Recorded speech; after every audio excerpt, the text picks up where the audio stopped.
outside. For clothes that Tristan lost.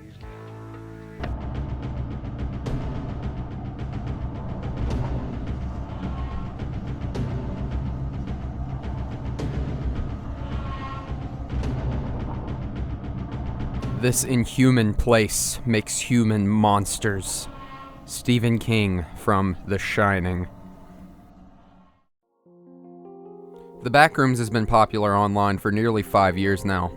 Starting as a simple creepypasta based on the seemingly natural uneasiness brought on by some liminal spaces, it has slowly grown to have its own fandom and basically become a subgenre of internet horror. From games to books to a wiki, which is its own thing entirely.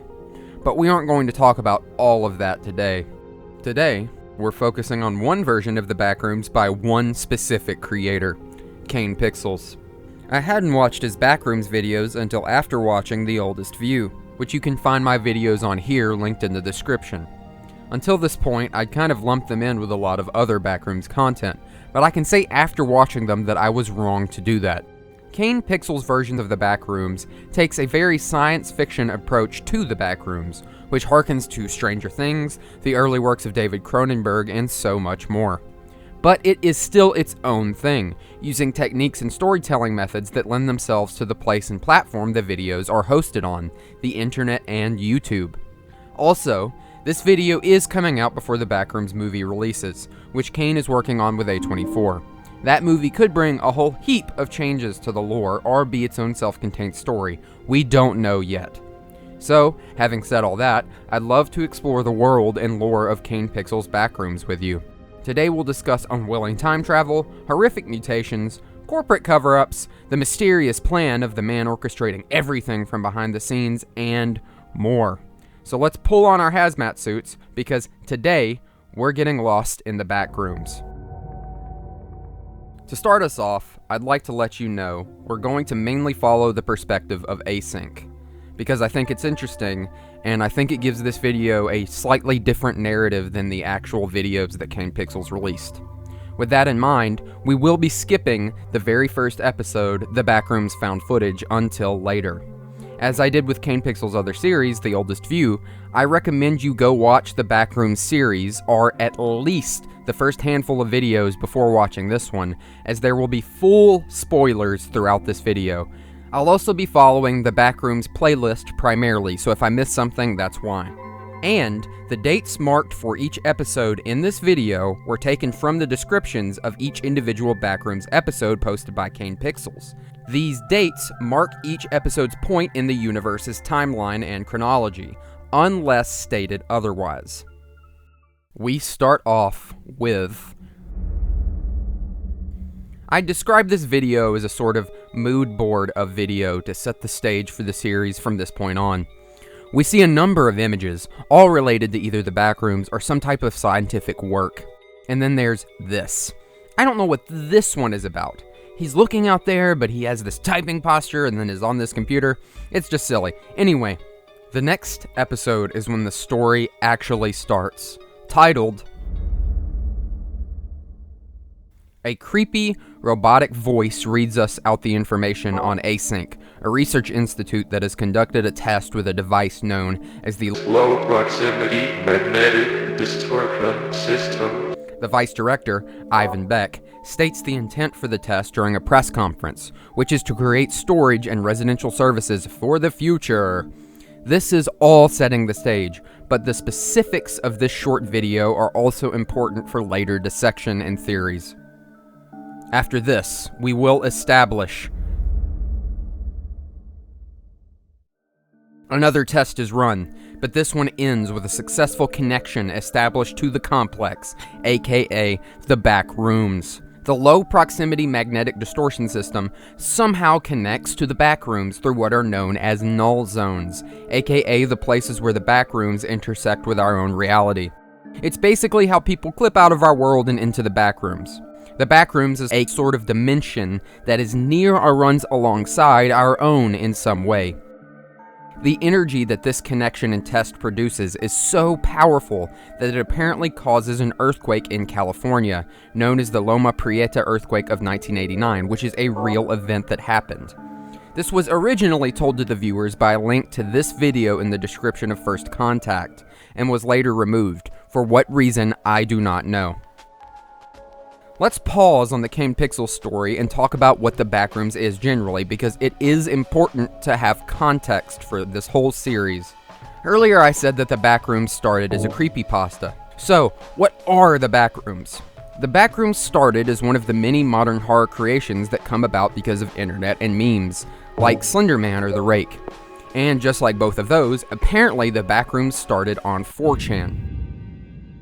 I didn't know that until I was actually doing research for this video, but Wikipedia along with a few independent journalists and forum posts say that this is the case. Which is crazy to me because I feel like it's existed for a lot longer than from 2019 when it apparently started. But the concept of the Backrooms is really only 4 years old. Maybe what I remember is more the talk of creepy liminal spaces in general, and that kind of thing has just been conglomerated into the Backrooms at large. In the original post, a person had asked for pictures that leave you with a disquieting or off feeling. Someone posted a version of this image here, which we now relate to the Backrooms, and then another anonymous user added this. If you're not careful, and you no-clip out of reality in the wrong areas, you'll end up in the Backrooms, where it's nothing but the stink of old moist carpet, the madness of mono yellow, and the endless background noise of fluorescent lights at maximum hum buzz, and approximately 600 million square miles of randomly segmented empty rooms to be trapped in. God save you if you hear something wandering around nearby, because it sure as hell heard you. When I first heard of the Backrooms, this is what it was. In video games, sometimes if you clip out of a map, you can find extra areas that were left over by developers.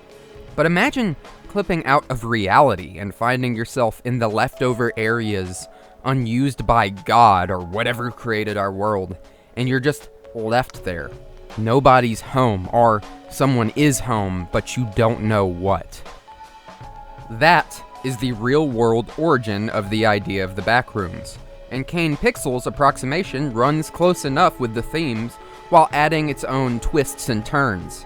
So now that we know how it started in online culture, let's find our way back to the story of Kane's version, which involves 4 months after the previous episode. After the connection is established to the complex, it's assumed that async science teams began to explore this new dimension that they'd found. I assume this because of the time it's taken from the previous episode, as well as the seemingly established procedures followed by the scientists in this video. While exploring, they happen across a body that has had something seriously strange happen to it. The person is obviously dead, but they seemingly have something growing on or around them. They aren't decaying normally. They almost look like plaster. Before the episode cuts out, we see a flick of some words on the screen, which say, "If anybody, blame him." So you remember how I told you we were skipping things earlier? Well, now we're going to discuss them because they've just become important. If you've seen the series before, you'd know that at the beginning of the episode I just spoke about, Missing Persons, there is a segment that I skipped, where we see a number of missing persons posters of people who have, well, gone missing. This is followed by a line graph showing a sharp increase in missing persons cases, the first time around when their third test was done, and the second and continuous, non-stop increase when the actual portal known as the threshold to the Backrooms is established. We can make an informed guess that the attempts, both failed and successful, are the cause for these increases in missing persons cases as people are clipping into the Backrooms. When Async established this connection to this alternate reality, it seems to have created more and more portals, or null zones, in our world that are pulling people into the Backrooms. Now, we need to go back to the start of this series, but not the timeline. You'll see what I mean later. The first episode, the one we skipped, the one that started all of this, was called A young man, a teenager or probably a man in his early 20s, was shooting a short film with his friends on the 4th of July, 1991, as seen on the production slate. As they were shooting, he was pulled from our dimension into that of the Backrooms. Camera in hand, he documents his experiences there, which sadly end in his death at the hands of some kind of black, wiry entity. This entity chases him throughout the backrooms, roaring monstrously.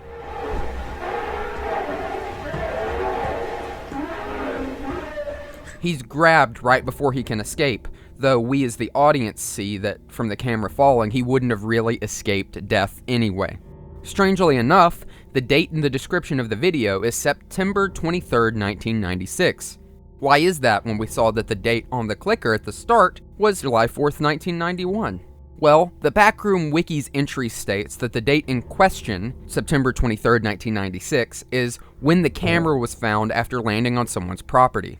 If this were true, it would either mean that he was sucked into the future, or that the backrooms and the different holes that lead to it don't work on a regular timescale like our reality does.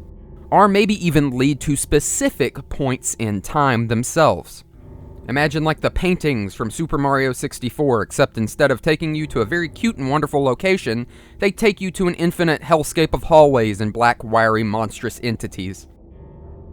So, what we've learned is there is some kind of entity in the backrooms that is seemingly hostile to humans, that the backrooms more than likely does not operate on time as we know it, at least through the different null zones, and this person greatly resembles the missing persons poster at the start of Missing Persons for Nicholas Bolton, and that if you die in the backrooms, it seems that something happens to you and your body after you die. What that is, we don't know yet, but we will know more soon.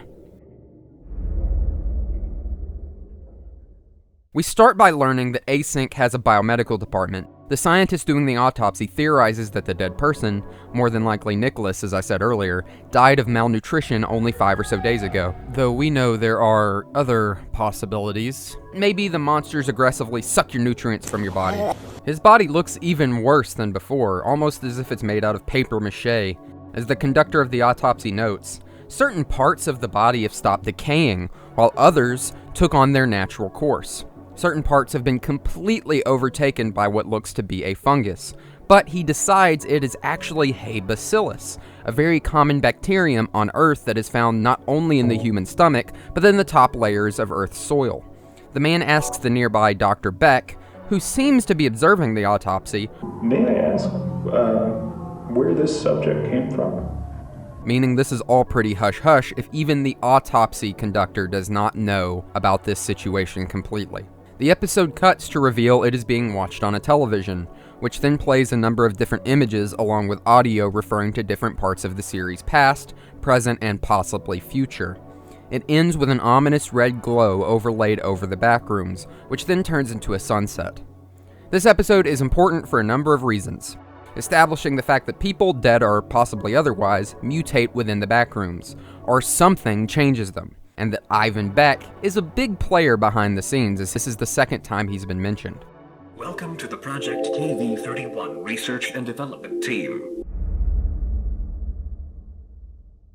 We begin by watching an Async employee training video about the do's and don'ts of interacting with the Threshold and the Complex, before cutting to a team of 4 scientists exploring within the complex. One of the 4, the one currently holding the camera, known as Peter Tench, hears a strange sound and goes to investigate. Guys, can you hear this? He seemingly steps into one of the null zones by accident and is transported away from his team. He wanders around for a bit, finding this spooky area that almost looks like a set for a stage play, before wandering into a seemingly new room and setting off an alarm. I wonder where this is going. We then detect some motion in... This episode seems to be a bit more for atmosphere than anything, though we do get to see this here at the end. This is the first time that Async is encountering one of the entities, or at least the first time they get to see a little peek of them. There are a lot of episodes like this that give us a little bit of unimportant information, but they do give you a bit of world building, seeing how Async is operating, seeing different aspects of the backrooms, and just getting you into the situation.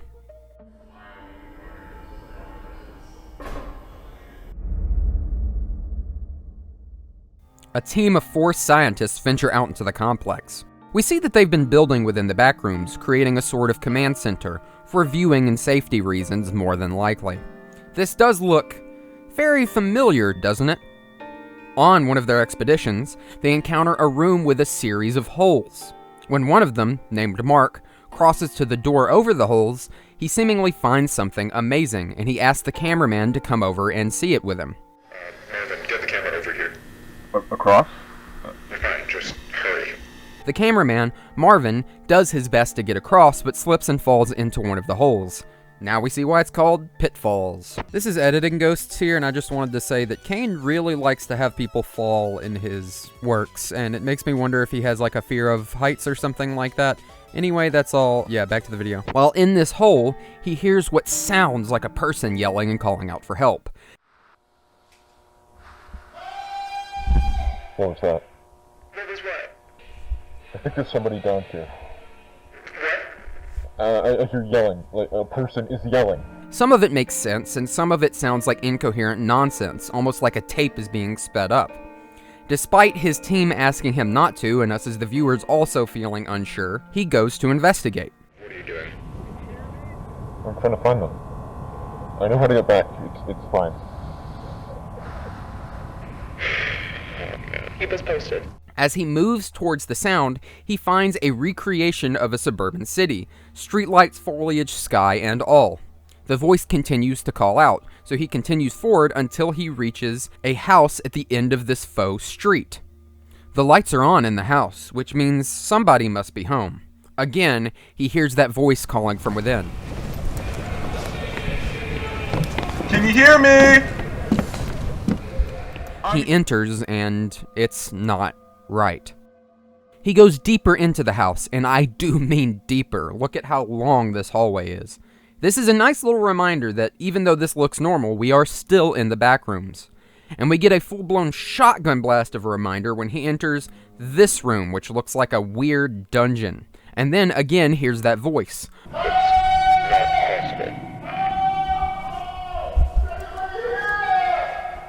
Only to realize as he rounds this corner that it is not a person calling out. The build-up to this moment is incredible. Of course, we as the audience probably knew something wasn't right from the very beginning. But we were hopeful that maybe he would find a person. But the reveal that it's one of the creatures that we've already encountered, either having learned English or just copying the final words of one of its victims, is bone-chilling.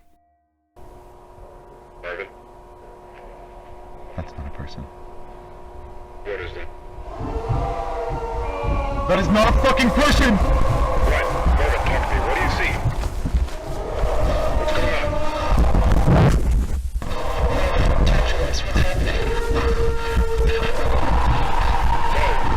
Marvin!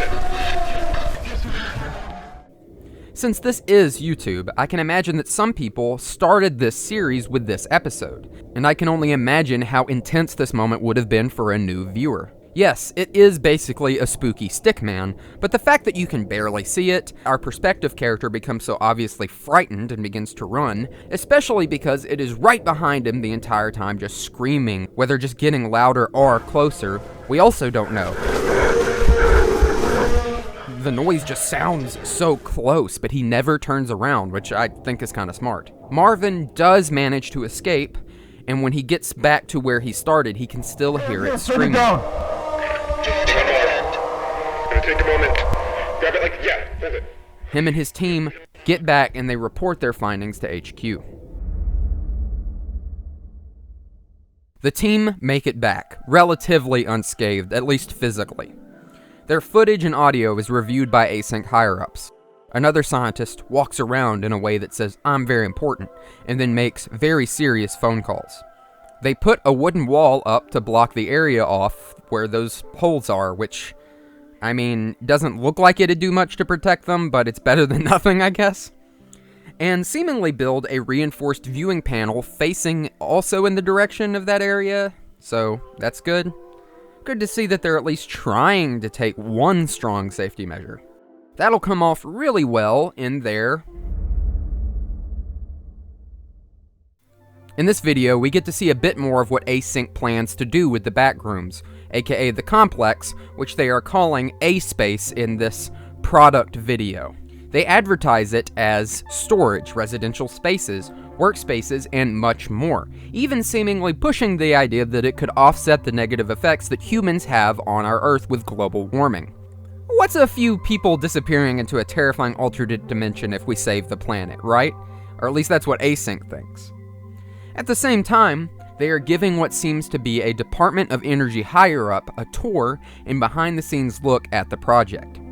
Just as the scientists of Async sit down to talk with the DOE suit, the man, Peter Tinch, from Informational video shows up.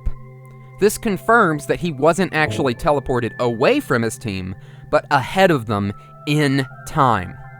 What will Async do? A big secretive research institute like this will probably do the upstanding moral thing and help the guy out, right?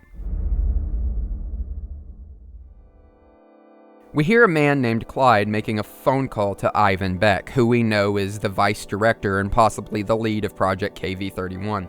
We get the confirmation that the contracts with the Department of Energy were signed off on, meaning that the meeting went well, and also that someone who isn't on the project showed up, completely disoriented.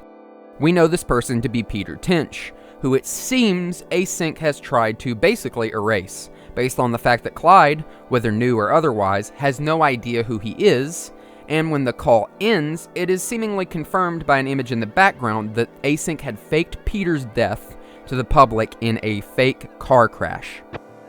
It's time for a heartfelt 17 days after recording 14, two teams of Async scientists head into the complex. One such team begins a construction project, building a walkway over the holes around the pitfalls, except for the two in the center, one of which we know leads to the place Marvin had fell and encountered the monster. While this happens, the second team explores a nearby area, finding many things: a new type of area, a split in the ground between the two, writing that is obviously from some type of sentient being, possibly a person, which maps out the area, and, last but not least, Peter Tinch.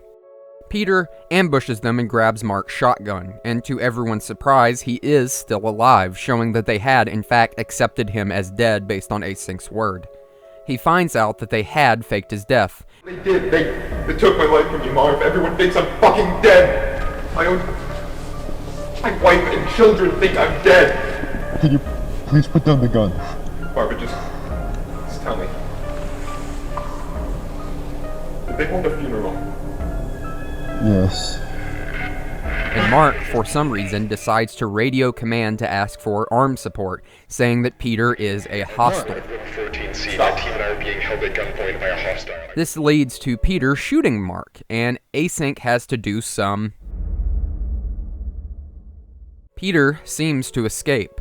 At least, we think he does. After the beginning of this video and the revelations from Reunion, what seems to be an Async higher-up gives a speech to the scientists working on KV-31, aka the complex, aka the backrooms.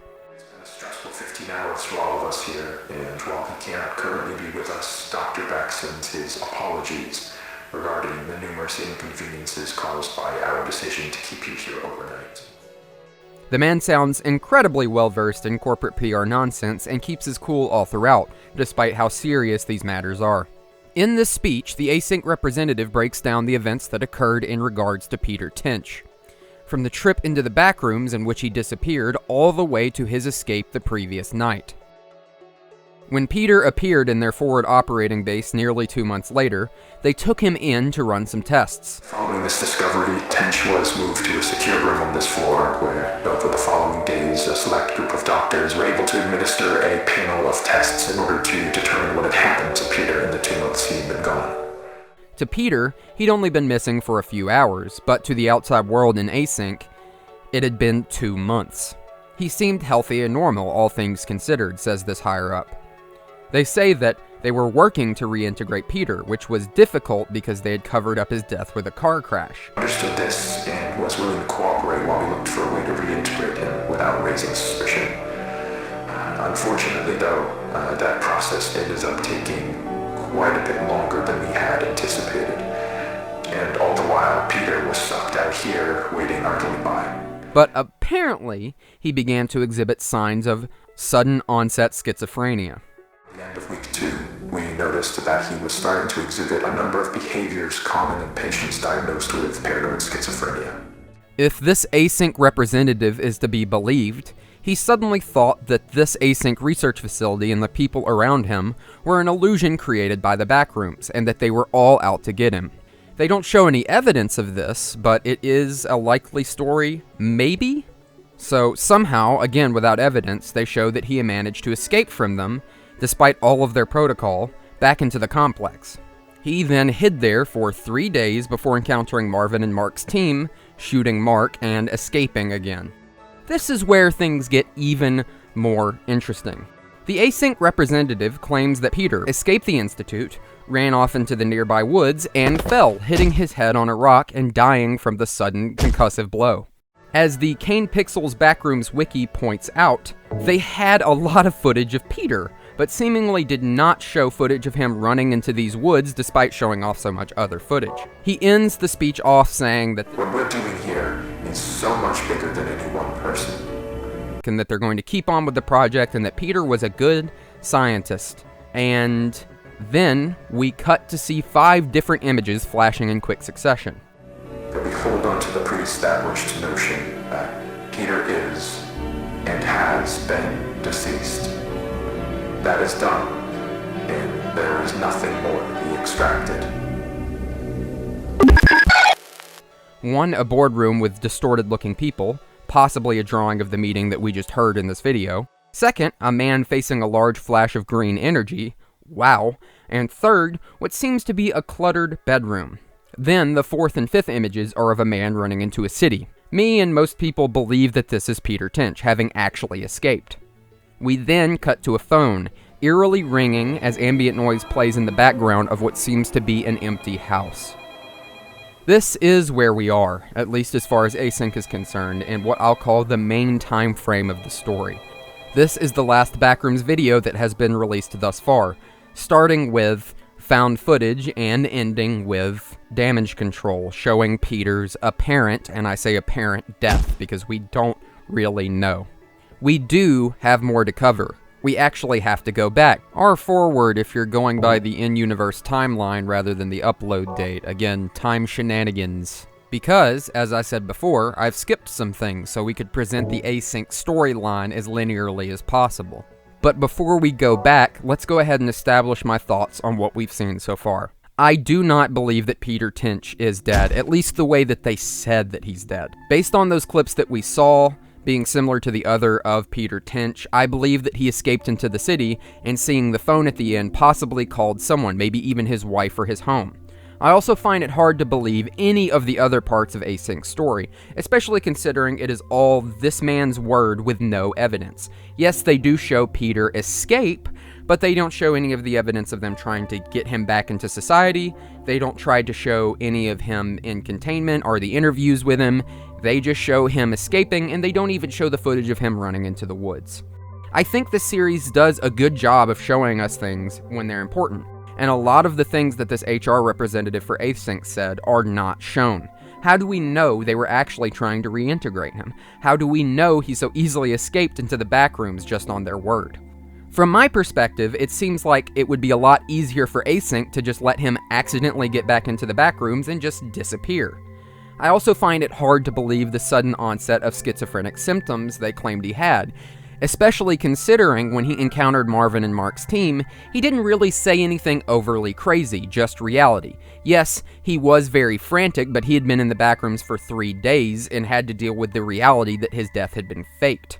Everything he said to Mark and Marvin was the truth, that they had faked his death. He didn't say it was all fake or that they were out to get him. Well, they did. They took my life from me, Marv. Everyone thinks I'm fucking dead. My wife and children think I'm dead. And only shot Mark when Mark escalated the situation. To me, this speaks that he was at least partially of sound mind considering the circumstances, since he didn't just go off immediately, shooting them. That shows that he really didn't think they were out to get him. I do hope Peter did escape. I hope that Async security didn't catch up to him and find him dead having bashed his head against a rock. Maybe he'll become our unlikely protagonist that takes Async down. I wanted to hope and think that throughout the series, Async isn't an evil corporate entity or something like that, because that is a really played out trope in science fiction. But it also isn't an untrue one. Many corporate and business entities, which Async seems to at least partially be since they want to sell the backrooms as a product, do horrific things in the name of profit, for far less important products than possibly unlimited space, which is a real-world issue. We shall see, though. For the most part, this is, to me, still a pretty realistic representation of these types of businesses and people. No one is just outright callous. It feels like they're doing the things they do because they feel they have to, even if I personally think it's immoral. If Async personnel did keep Peter, they might have thought it was best for the project, which they may think is good for mankind, even if they do plan to make money along with benefiting humanity. They're not wrong in saying that the different things that they propose for the backrooms could help us with climate change, storage, and housing. Anyway, having said all that, we need to go back in time, back into the backrooms, or forward in time, forward and backwards. Like I said earlier, we skipped some things. Happened to take a different turn along the way to follow the story of Async. Some other things happened that are important and we need to talk about them. So let's switch our cameras on. We're going back in. A young woman has found a null zone or clipping area in her garage. She begins to record it, only to fall through herself. Whether this is her fault or would have happened eventually, we do not really know. She encounters many of the strange deformities of the backrooms, from these odd chairs to this hole in the floor. There is a natural tension to her exploration, just like from the first found footage.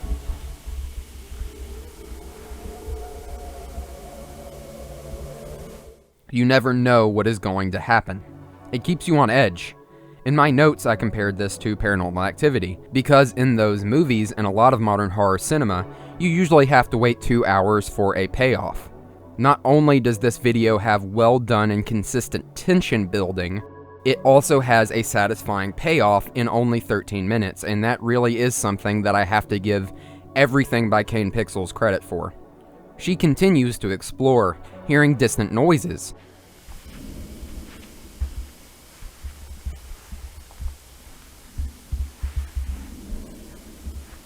Eventually, she enters a large room with a crashed car.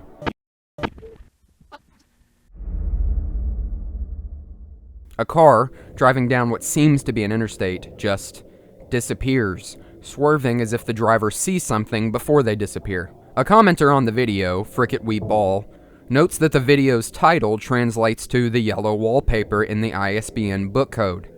The Yellow Wallpaper is a short story by Charlotte Perkins Gilman. In the story, a woman, trapped in a small room by her husband because of her mental health difficulties, slowly loses her mind over time, hyper-focusing on the yellow wallpaper in the room. She becomes obsessed with the wallpaper, to the point of imagining a woman trapped within or behind it, which she eventually decides is herself. This is an interesting literary reference to make, and I might theorize on it more deeply later, but for now, this is how the car gets into the area our protagonist from found footage number 2 finds. Again, this is something that Kane likes to do in the series, a lot of dramatic irony.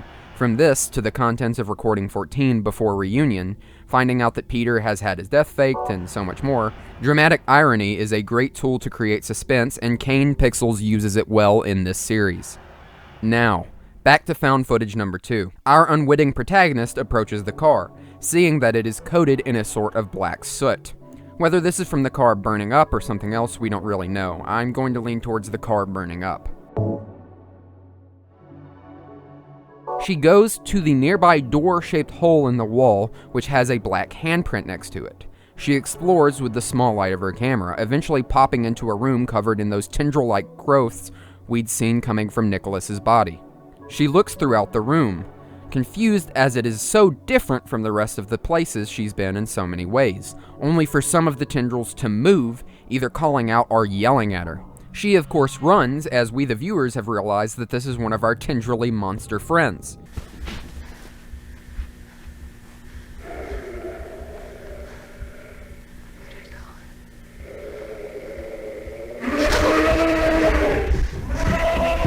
She escapes, running back through many of the rooms she'd already seen, until hiding in a strange corner. Only this one is a dead end instead of a dead drop. As she sits, Fearfully awaiting the monster to come and kill her, a blinding light appears behind her before cutting and showing us that this was, apparently, being watched on a TV. Directly after this, we get seemingly someone's home movie. A random conglomeration of different shots and pictures, though there are things that aren't right. One of the first things I noticed was this. In the background of this shot of the sunset, we can see what looks to be another body in the same condition Nicholas's was in Autopsy report. A commenter known as JBoy19 noted that this map is a planispherium, a map of the universe that was created in 1660. I also theorized that this car is the same car that we saw crashed, or at least looks of a similar make from what I can tell. We see more of these bacteriums as well interspersed within, implying that this could be the person who died there. Then we see a room that looks incredibly similar to the room that the Tendrily monster was in found footage number 2. What does this all mean?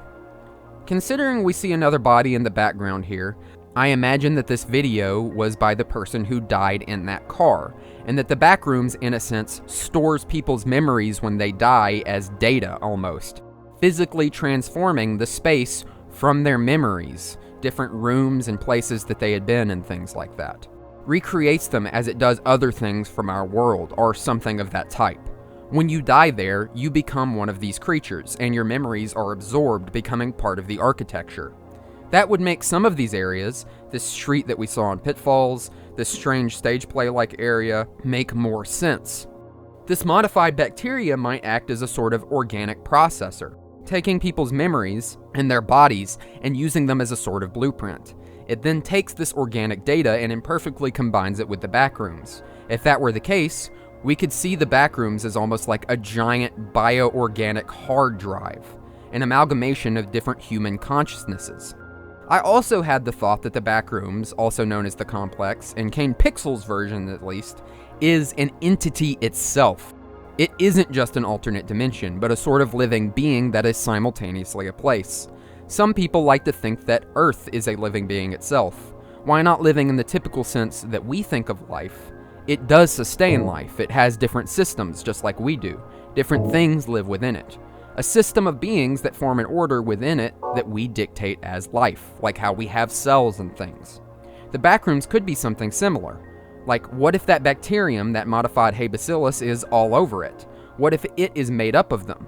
Of course, we don't have evidence of that, and I'd think that Async would have taken samples. Whether it has intent or is more like mushrooms or the bacteria that make up the monsters, I don't know. But these are just thoughts that I had, and I have more, but again, we have to go back one more time. This is one of the earliest points in the timeline so far, but in a moment we will go back even further.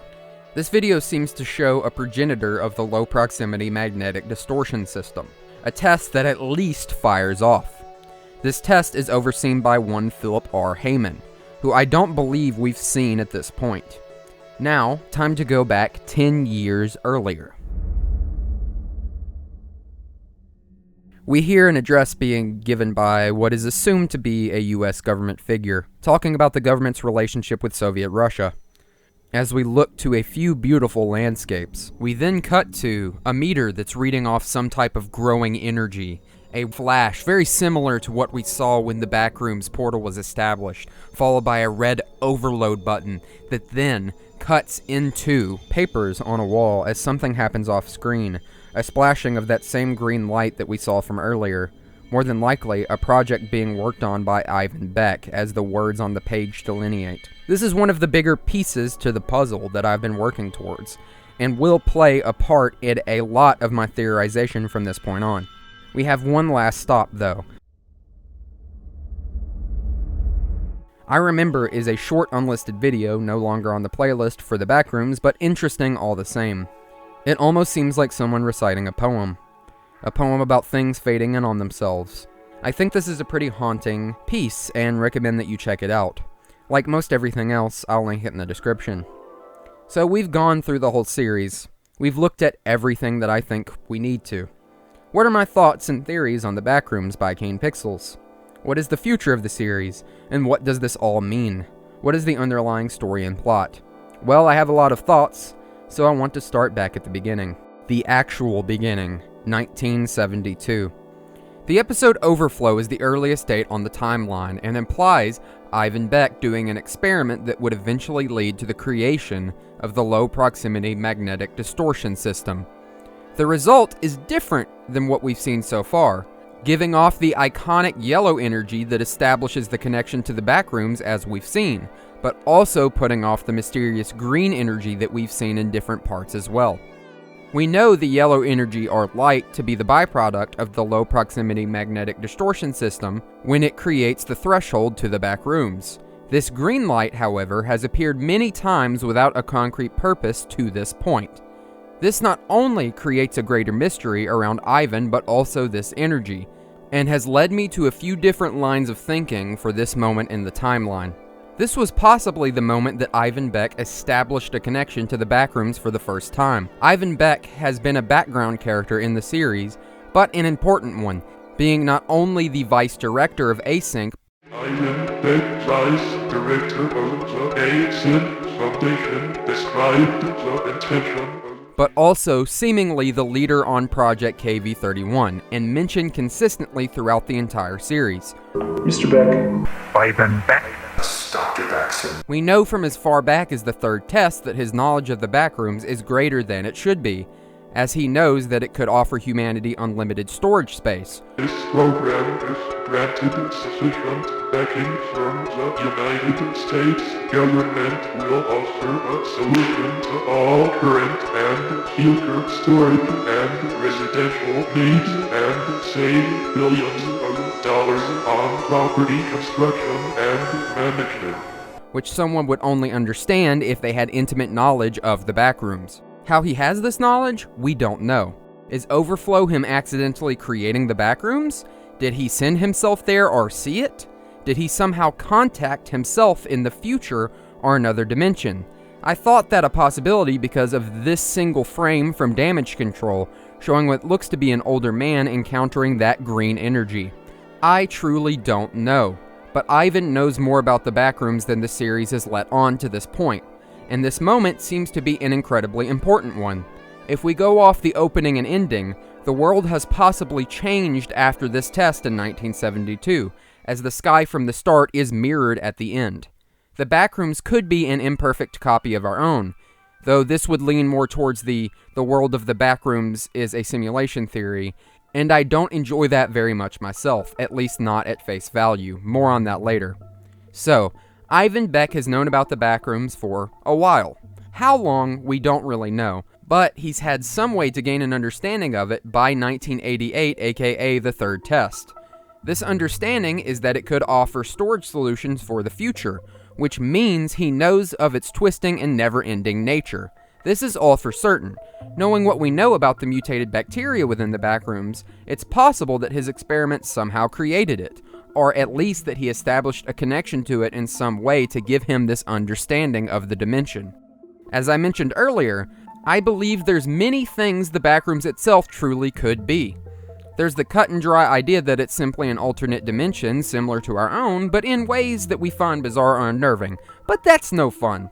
So, here's a summation of what we know about the backrooms in the series so we can start coming to some conclusions.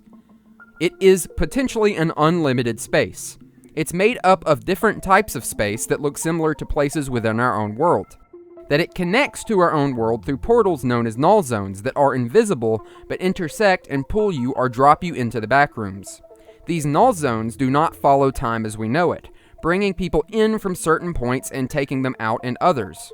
We know this can go forwards, as with Peter Tench and the protagonist from Found Footage number 1. We even know that people within the backrooms can be transported to different points in time in the backrooms. It's possible that it also goes backwards in time, but we haven't seen an example of that just yet that I know of. It also mutates people who die within it. It could possibly mutate people living as well, but we don't have an example of that yet either.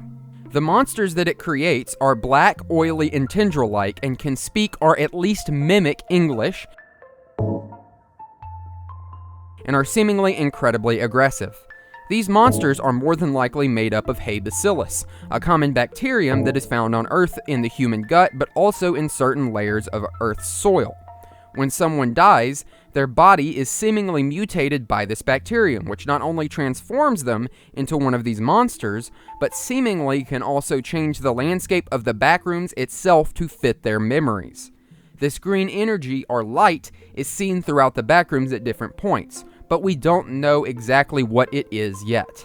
As of right now, we only know of one person who has escaped the backrooms who was lost in it, and that is Peter Tench. And it was through the established async threshold. Possibly Ivan Beck escaped it as well, but we don't have confirmation on that, or if he's ever actually been to the backrooms, maybe he just saw it. So, with all that information in mind, what do I think the backrooms itself is? My favorite theory that I had while working on this video is that the backrooms itself is a living entity, as I mentioned earlier. An interdimensional predator of sorts that connects to our dimension to feed on humans. The null zones are a way for it to do that, bringing people in and then letting them die. The Hay bacillus then eats them away, sort of like it's digesting them. It then absorbs their memories, and possibly consciousnesses into itself as a sort of sustenance. That could be part of what the video I remember is about. Someone being absorbed into this strange hive mind and feeling like they're joining something greater. At the most extreme, there is a possibility that it would eventually absorb our entire reality, as the backrooms folded in on our dimension, as is mentioned in the video I remember. The monsters created by the Hay bacillus could be seen as a sort of white blood cell if it is an entity, killing those that trespass there as if they are viruses. This theory basically establishes the backrooms as a sort of terrifying interdimensional predator animal. In this theory, it wouldn't necessarily kill with ill intent, but be running on instincts, a sort of natural function. It does what it does just because it does what it does. There is also the possibility that it is doing it purposefully, that it is some kind of hive mind like a biological computer, made up of dead beings, possibly even from other dimensions, and it has come to ours to assimilate us into this one massive being, sort of like the convergence event from Dead Space. Both of these ideas are terrifying thoughts to me, especially because, at least so far, we don't know if the backrooms can communicate or does communicate in any way. This takes me all the way back to the episode Missing Persons, when the words, "if anybody, blame him," flash on the screen. Just how ominous that message is. I imagine it means Ivan Beck, but what are we blaming him for? And who is saying that to us? Like, who is communicating that to us? Like, what are we, that's scary. Of course, there are so many other possibilities. The backrooms could itself be a manifestation of human consciousness, a sort of mirror world brought on by the experiment Ivan did, in which all of our collective subconsciouses have combined into this other place that is slowly eating into our world. And it establishes itself in this imperfect way, as the human mind is imperfect and incredibly flawed. You know, it's a biological computer. We do know for a fact that it can connect and bring people in from different times, as it does to our different protagonists in found footage number 1 and number 2. We also know that the amount of people disappearing into it is incredibly high, and only gets higher as time goes on. Another idea is that it could be a corruption of some kind, or even an illness. You could see it as the data from our world being changed in ways that it shouldn't be. The backrooms does work in a sort of non-Euclidean way, basically meaning it doesn't follow space the way we understand it in our world. Of course, again, this could mean that the universe of the backrooms is a simulation of sorts, but I think it could also be interesting if this corruption, or glitches, or whatever you want to call it, wasn't purely like data as we understand it. I mean, data itself is just a word we've given for information, and even biological things have information of types in them. As I said earlier, the Earth, like us, is a living being, a sort of biological computer. But what if we extended that line of thinking to the universe? We could think of the backrooms almost like how we think of cancer in human beings. Cancer in people is a mutation that causes cells to grow uncontrollably and spread. The backrooms goes on infinitely and seems to be taking in parts of our world. So far, only people's and a car, but who's to say it wouldn't take more? What if the backrooms is a sort of dimensional cancer? Instead of smoking cigarettes, our dimension was infected by the actions of Ivan Beck. As I said earlier, if we go back to the disappearing car video and its title, which translates through the ISBN listing search to the yellow wallpaper, the Backrooms could be a warped copy of our own dimension, just based off of that idea, or, well, kind of. In the yellow wallpaper, the woman goes mad and eventually believes she was the woman behind the wallpaper and that she has escaped. This also summoned up the idea to me that the Backrooms could be attempting to destroy our world to replace it. That the two different dimensions are sort of holding the same space in reality that they can't share. A sort of dimensional doppelganger, if you will. Though I think this would kind of lean away from the science fiction themes of the series, because where does Hey Bacillus fit into that? Having said all that, let's move back to the things that we are certain of, for the most part. Peter Tench was killed by Async or is alive, either having escaped or was captured by Async. I don't think he was killed by a rock. I earnestly believe that. I hope he escaped, but Async's story does not add up, and there's a possibility that they're being set up to be one of the two big villains in the series, the other being the Backrooms itself, of course. I don't think that Peter went insane, but as I said earlier, we don't know if people who stayed in the Backrooms for long periods of time don't have things happen to them, or that they don't mutate. And he was in there for like 3 days without a hazmat suit. What if Peter is out in the world and mutating and becomes a scary stickman running around the city he's in? Ivan Beck is going to eventually play a bigger role in the series. How? I don't know. The series has only established him knowing the sort of infinite nature of the Backrooms and not much else, considering he seemingly didn't know of the monsters inside of it, at least that we know of so far. This makes me think that he possibly created it or at least saw it, but didn't truly understand it in the 70s. You change in the Backrooms and become a monster, memory seemingly being transferred to the landscape of the space when you die. What purpose this serves, we don't know solidly, besides that it creates these monsters that seemingly want to kill other people. We don't know how sentient these monsters are. Could they be like us, slowly evolving? Or are they mere copycats, learning to trick us so that they can hunt us more effectively and get us out of the Backrooms? The Backrooms is itself untethered to time. It seems to be connected to all times, or at least many different points in times. Maybe in that it is a sort of meeting of all points of time. It exists outside of time as we know it, in a sense. Async as a company is playing with fire. They know of the dangers, but are continuing, either because they truly believe in what they're doing, or they just see dollar signs, or maybe Ivan Beck knows something that we really don't. That green energy, time travel energy, my friend Matt actually told me while I was editing this video that green energy is technically stronger than yellow, which does make sense considering it seems that this green energy light just looks really powerful and wild and kind of badass. Maybe it's the energy of creation within the Backrooms, adding and subtracting rooms or moving them around. Who knows? All in all, this series has a lot of mysteries for us. The futures of characters such as Marvin, Peter, and Ivan, what the Backrooms is, or at least what it is doing to our world as it interacts with it. This was a really fun series to watch after The Oldest View. I bring that up because The Oldest View felt as if it had a lot more subtext and sort of evolution in it. The Backrooms feels as if it has less subtext in it, but I still like a lot of the themes that run throughout it, and some of them are similar to those of The Oldest View. Themes like things of memory, of destruction and death, and amalgamation into something greater, of corporate greed, how people will play with dangerous things they don't understand in the name of profit and growth or discovery, and ignore the consequences.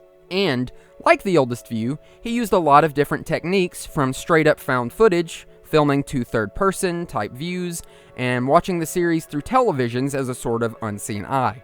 Possibly a peek into this alternate dimension. I like that Kane plays with these types of things, whether they have meaning or not. A lot of the methods Kane uses to deliver story and themes started here in the Backrooms, but felt improved in The Oldest View. Lots of cutaways, break-offs to different scenes that are all connected to our core story. YouTube is a great platform for video like this in my opinion, because we as an audience don't have an inherent belief as to how the video should function. This allows people like Kane to experiment with the way they deliver narrative with more freedom than typical cinema, as well as the audience to interact with it in different ways, which is why I featured some of the comments from his videos in this video, besides just liking what the commenters had to add in general. And The Backrooms itself as a series is a product of internet culture. This series was made by KanePixels, but is an amalgamation of an online meme and lore created by people like you and me. From the 4chan creepypasta, to the Backrooms wikis, to the games, to the liminal pictures, people inspiring people, and talking about things that they care about, and that is beautiful to me. So, what have we learned today? Hopefully something. I at least hope I give you something new to think about, even if I don't really have all of the answers. Maybe I just entertained you while you ate a meal. That's the least I could hope for. The Backrooms series by KanePixels is incredibly expansive, told in many parts, with breadcrumbs littered to lead us to certain conclusions. I've shared my thoughts with you today, and I really enjoyed watching this series. I'd love it if you'd share your thoughts by commenting or leaving a like. Let me know if I really did make you think about something new or gave you a new idea to apply to this series. I'd also like to throw a little section in here at the end, some recommended reading, if you will. Again, my friend Matt said I should throw Isaac Asimov's The Gods Themselves here. He said it plays with similar ideas to The Backrooms, including parallel universes and all that. The Shining is another great piece of media that features a haunted, strange place. I would recommend the book more if you want those backroom vibes than the movie. The movie is good, but the book just has a lot more of those kind of twisting turns and unreality to it.